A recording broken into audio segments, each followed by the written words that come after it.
حفظ کرنے سے لے کر سول انجینئرنگ اور اسلامی تاریخ میں ڈگری حاصل کرنے تک اور 16 سال کی عمر میں اپنی سیاسی کیریئر کا آغاز کرنے والے حافظ نعیم الرحمان کی قیادت اور عزم نے انہیں کراچی کے سیاسی منظر میں ایک اہم شخصیت بنا دیا ہے۔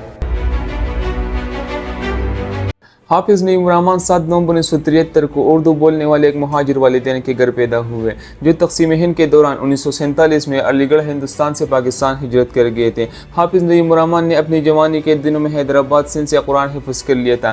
بعد انہوں نے NED یونیورسٹی سے سول انجینئرنگ میں بیچلر کی ڈگری حاصل کی۔ اس کے بعد انہوں نے کراچی یونیورسٹی سے اسلامی تاریخ میں ماسٹر کی ڈگری حاصل کی۔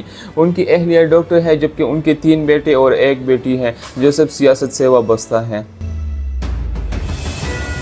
حافظ نعیم الرحمان نے اپنی سیاسی زندگی کا آغاز 16 سال کی عمر میں IJT اسلامی جمعیت طلباء میں شمولیت اختیار کرنے کے ساتھ کیا۔ 20 سال کی عمر تک ان کے کام کی وجہ سے ان پر کئی کیسز کیے گئے جن میں ان کو گرفتار کر لیا گیا، لیکن ان کی قائدانہ خصوصیات اور قربانیوں کی وجہ سے آخرکار ان کو قومی سطح پر IJT کی نمائندگی کرنے کا موقع ملا اور 1998 میں ان کو ناظم اعلیٰ مقرر کیا گیا۔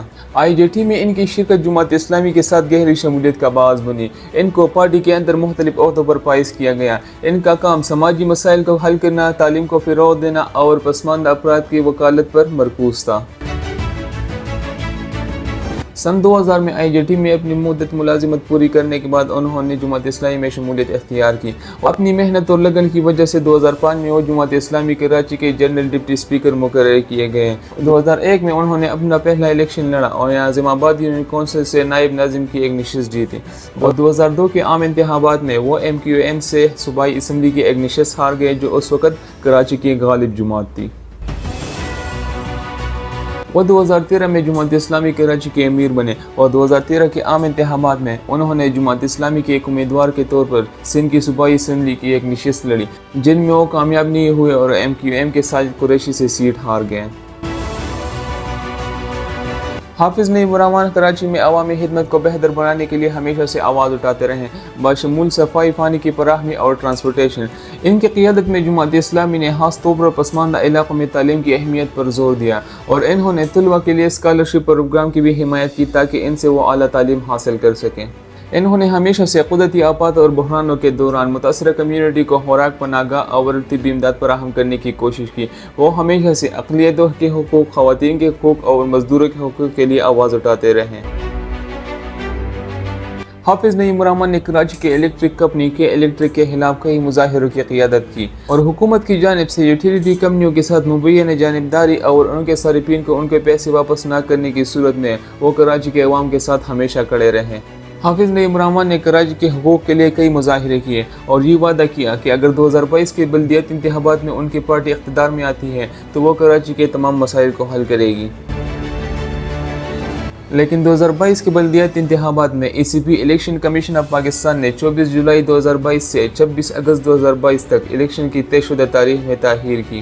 ECP نے یہ دعویٰ کیا کہ انہوں نے جماعت اسلامی کی موجودہ قیادت یعنی حفیظ الرحمان کی درخواست پر انتخابات میں تاخیر کی، جس کے بعد حافظ نعیم الرحمان نے ECP کو نوٹس بھیجا اور ECP کے خلاف دھرنے کی دھمکی بھی دی۔ حافظ نعیم الرحمان کی قیادت میں 2023 کے کراچی کے بلدیاتی انتخابات میں جماعت اسلامی پیپل پارٹی کے بعد دوسری بڑی جماعت بن کر سامنے آئی۔ جماعت اسلامی نے 30% مقبول نشستیں اور یونین کونسل کی 85 نشستیں حاصل کی اور حتمی نتائج کے مطابق دوسری بڑی جماعت بن گئی۔ 2023 کے الیکشن میں پاکستان پیپل پارٹی کے مرتضی وہاب اور جماعت اسلامی کے حافظ نعیم الرحمان کراچی کے میئر بننے کے لیے مد مقابل تھے۔ پاکستان پیپل پارٹی کے مرتضی وہاب نے 173 ووٹ لے کر کامیابی حاصل کی جبکہ جماعت اسلامی کے حافظ نعیم الرحمان صرف 160 ووٹ حاصل کرنے میں کامیاب ہوئے۔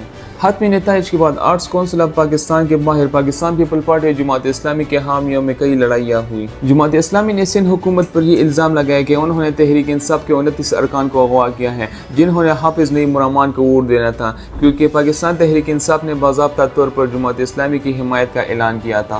2024 کے کراچی کے صوبائی انتخابات کے دوران مبینہ دھاندلی کی وجہ سے مظاہرے کے طور پر حافظ نعیم الرحمان نے اپنی نشست چھوڑ دی تھی۔